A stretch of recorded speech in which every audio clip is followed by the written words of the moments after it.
राष्ट्रपति भवन में आज सीपी राधाकृष्णन ने उपराष्ट्रपति पद की शपथ ली। इस समारोह में इस्तीफा देने के बाद आपको बता दें 50 नहीं बल्कि 53 दिन बाद पूर्व उपराष्ट्रपति जगदीप धनखड़ भी दिखाई दिए। समारोह में उनका ये विशेष आगमन इस वक्त चर्चा का विषय बना रहा। I चंद्रावरम पोन्नुसामी राधाकृष्णन। और आज राष्ट्रपति द्रौपदी मुर्मू ने सीपी राधाकृष्णन को देश के 15वें उपराष्ट्रपति पद की शपथ दिलाई।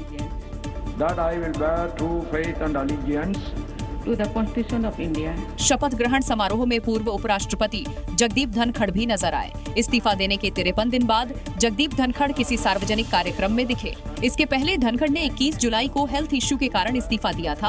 उसके बाद वो किसी सार्वजनिक कार्यक्रम में नहीं दिखे थे।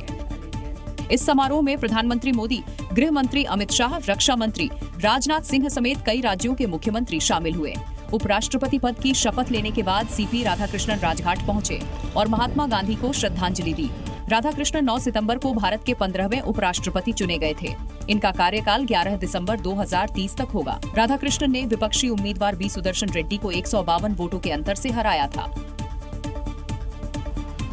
और देखिए, किसी भी तरह की लड़ाई को महाभारत कहने का ट्रेंड सदियों से चला आ रहा है और इसी कड़ी में चुनावों के लिए भी अक्सर इसका इस्तेमाल हो ही जाता है। और बिहार चुनाव भी इससे अछूता नहीं रहा है, क्योंकि इस चुनाव में जो दुर्योधन और धृतराष्ट्र की एंट्री अब हो गई है, जिसके बाद महाभारत का रियल फील आने लगा है।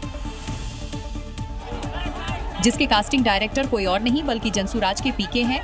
पीके ने बिहार में होने वाले महाभारत के लिए किरदार भी तय कर दिए हैं। पीके के मुताबिक तेजस्वी दुर्योधन हैं, यानी लालू हुए धृतराष्ट्र, जिन्हें तेजस्वी की हर बात सही लग रही है, और गांधारी हो गई राबड़ी देवी। यही नहीं, नीतीश को पीके भीष्म पितामह मानते हैं। नीतीश कुमार क्राइम और करप्शन के पितामह हैं, तो तेजस्वी यादव दुर्योधन हैं। करप्शन और क्राइम के सवाल पर पीके कहते हैं, तेजस्वी यादव और लालू यादव ही ने तो इस राज्य में क्राइम और करप्शन को इंस्टीट्यूशनलाइज किया, 15 बरस बिहार को गर्त में पहुँचाया। दरअसल तेजस्वी इसी मुद्दे पर नीतीश सरकार को घेरने में जुटे हैं, जिस पर पीके ने कहा, तो तेजस्वी यादव का क्राइम और करप्शन पर बोलना वो ऐसे है जैसे शेर लोगों को शाकाहारी होने का शिक्षा दे। जाहिर तौर पर पीके का पीला रंग सत्ता पक्ष और विपक्ष दोनों को लाल कर रहा है। ग्रामीण विकास मंत्रालय की योजनाओं की समीक्षा के लिए सभी जिलों में होने वाली दिशा की बैठक रायबरेली में दिशाहीन हो गई, जहां राहुल गांधी और यूपी सरकार के मंत्री दिनेश प्रताप सिंह के बीच बहस हो गई, जिसका वीडियो अब सोशल मीडिया पर वायरल है। लेकिन उससे भी ज्यादा चर्चा में है दिनेश प्रताप सिंह के बेटे पीयूष प्रताप सिंह की राहुल गांधी से हैंडशेक करने की तस्वीर। जबकि इसी दौरान दिशा की बैठक में दोनों नेता आपस में भिड़ गए थे। इन दोनों घटनाक्रमों को लेकर योगी सरकार के मंत्री दिनेश प्रताप सिंह जी मीडिया से बातचीत की और अपना पक्ष रखा।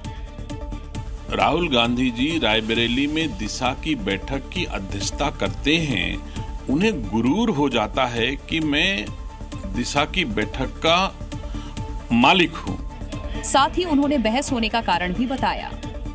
और वो जब दिशा की बैठक करने जाते हैं तो उनके कुछ कांग्रेसी सहयोगी अनावश्यक रूप से जो दिशा की परिधि में नहीं आता वो सवाल उठाते।